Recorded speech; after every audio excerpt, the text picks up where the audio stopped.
To him, I was just a plain cracker, lacking flavor, but folks still nibble. After a decade playing childhood sweethearts, I decided to marry someone else. Be honest. Have you ever slept with Kira? I stopped outside Jace's office. Through the crack, I saw him lounging. She made a move, but I'm not into her, he said. Don't say that. Kira's a real catch, said Steve. Jace frowned. We just know each other too well. I was sent to the Johnston residence at 14. Everyone said he'd be my future husband. We'd lived together 10 years. Will you marry her? Steve asked. Jace stayed quiet. Have you heard this saying? Jace smiled faintly. Some girls are like plain crackers, lacking flavor, but folks still nibble. The face I'd loved for a decade blurred. I'd become something he found hard to discard but had no taste for. Steve opened the door and saw me. He froze, glanced at the marriage license in my hand, and walked past. I pushed the door open. If you don't want to marry me, I can tell your mom. He sighed. I was joking. He took the form and put it in a drawer. I have to go out. Jace, do you like me?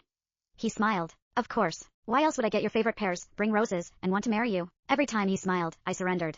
But not this time. Is it romantic? He walked away, avoiding the question. His phone rang. His grip on the steering wheel tightened. He switched to his earpiece. Yes, I'm on my way. He hung up. Something urgent. Can't take you home. I'll drop you off here. Catch a cab. He drove off without a second thought. I told my best friend Lena everything. She cursed. In 10 years, Jace and I had never been intimate. Once I made a move drunk, but he sent me to my room. I used to think he respected me. Now I knew he just wasn't interested. I'm ready to let go, I said. At the restaurant, I bumped into Brad Twain, 17. He screamed I was molesting him. I ended up in a police station. Jace arrived with Tanya Twain. Her husband Desmond, Jace's close friend, had died recently. Surveillance proved I was innocent. Jace grabbed my hand and pulled me out. Ray, are you doing this to get back at me? Where did you touch him? Jealousy flashed. No. Brad walked out. Why are you hitting on my brother-in-law? I took Jace's arm, felt his muscles tense. Brad raised his hand as Tanya hit him. Jace shoved me away and rushed to Tanya. Where does it hurt? My stomach, Jace. I'd never seen him so frantic for another woman. He carried her to the car. Ray, drive. I didn't move. Brad grabbed me. I slapped him. Brad stormed off. Tanya clutched her stomach. Jace, it hurts. I drove to the hospital. Doctor, she's having a child. Having a child?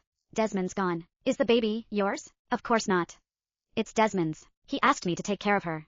I felt guilty. The doctor came out. Your wife is at risk. Sign here. Jace signed in the family member section. Tanya was saved. In her room, she cried, grabbing Jace's hand. I walked over. Mrs. Blake, emotions are bad for the baby. Outside, I asked, does Tanya like you? No. Do you like her? We're just friends. Even if you're looking after her, there are boundaries. Yeah, I understand. A stretcher rushed toward us. Jace pulled me against his chest. His heartbeat was fast. It reminded me of when I first fell for him, his heart racing, for me. Let's go home, I said. He kissed my forehead. I waited at the door. As he came out, I heard her sobbing.